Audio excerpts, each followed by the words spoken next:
To simply security. எல்லாருக்கும் பாதுகாப்பு. இந்த வாரம் நம்ம சேனல்ல பார்க்க போற டாபிக் ரான்சம்வேர். ரான்சம்வேர் அட்டாக் அப்படின்னா, அது ஒரு வகையான சைபர் அட்டாக். உங்க போன் இல்ல கம்ப்யூட்டர்ல இருக்கிற டேட்டாவ லாக் பண்ணி உங்கள ஆக்சஸ் பண்ண விடாம இருக்கிறது. அப்படி ஆக்சஸ் பண்ணணும்னா அதுக்கு காசு கொடுக்கணும்னு டிமாண்ட் வைப்பாங்க. வேற யாரு? நம்ம ஹேக்கர்ஸ் தான். இப்போ 2025 செப்டம்பர் மாசத்துல நடந்த ஒரு உண்மை சம்பவத்த பத்தி பார்ப்போம். யூரோப்ல இருக்கிற ஒரு சில மேஜர் ஏர்போர்ட்ஸ்ல ஒரு பெரிய ப்ராப்ளம் நடந்துச்சு.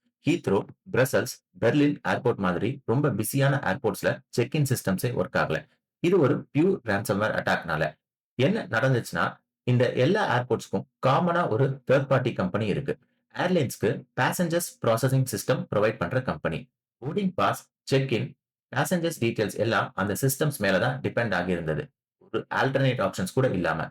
ஹேக்கர்ஸ் இத தெரிஞ்சுக்கிட்டு அந்த தேர்ட் பார்ட்டி கம்பெனி யூஸ் பண்ற சிஸ்டம்ஸ டார்கெட் பண்ணிட்டாங்க. ஒன்ஸ் ransomware ஹிட் ஆயிடுச்சுன்னா சிஸ்டம்ஸ் லாக் ஆகிடும். இந்த அட்டாக்னால மக்கள் யாருமே செக் இன் பண்ண முடியல. போர்டிங் பாஸ் பிரிண்ட் பண்ண முடியல. ஃபிளைட்ஸ் டிலே ஆயிடுச்சு. நூற்றுக்கணக்கான பேசஞ்சர்ஸ் ஏர்போர்ட்லயே வெயிட் பண்ண வேண்டிய சிச்சுவேஷன் வந்தது. இந்த அட்டாக்ல நம்ம எல்லாரும் என்ன லெசன் கத்துக்கலாம்னா, எப்போதுமே நம்மளோட முக்கியமான போட்டோஸ், டாக்குமெண்ட்ஸ்க்குலாம் பேக்கப் இருக்கணும். இல்லன்னா கண்டிப்பா பேக்கப் பண்ணிக்கோங்க.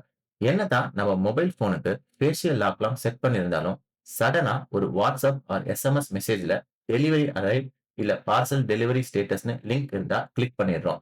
அங்க தாங்க இந்த மாதிரி அட்டாக்லாம் வர மூல காரணமே. அப்படி கிளிக் பண்ணும்போது நமக்கே தெரியாம நம்ம போன்லயோ இல்ல லேப்டாப்லயோ ஹிடன் ஆப் இன்ஸ்டால் ஆகிரும். அப்புறம் ஸ்லோவா நம்ம ஸ்டோரேஜ் டேட்டா எல்லாம் என்கிரிப்ட் பண்ணிடுவாங்க. ஃபைனலி நம்ம டேட்டாவ நம்ம ஆக்சஸ் பண்றதுக்கே காசு கேட்பாங்க. இதுதாங்க ransomware அட்டாக். யூரோப்ல நடந்த ransomware அட்டாக் பத்தின எல்லா டீடைல்ஸும் தெரிஞ்சுக்கணும்னா கமெண்ட்ஸ்ல போட்டிருக்கிற லிங்கை ரெஃபர் பண்ணிக்கோங்க. அடுத்த வாரம் ஒரு புது தலைப்போட உங்களை சந்திக்கிறோம். நன்றி, வணக்கம்.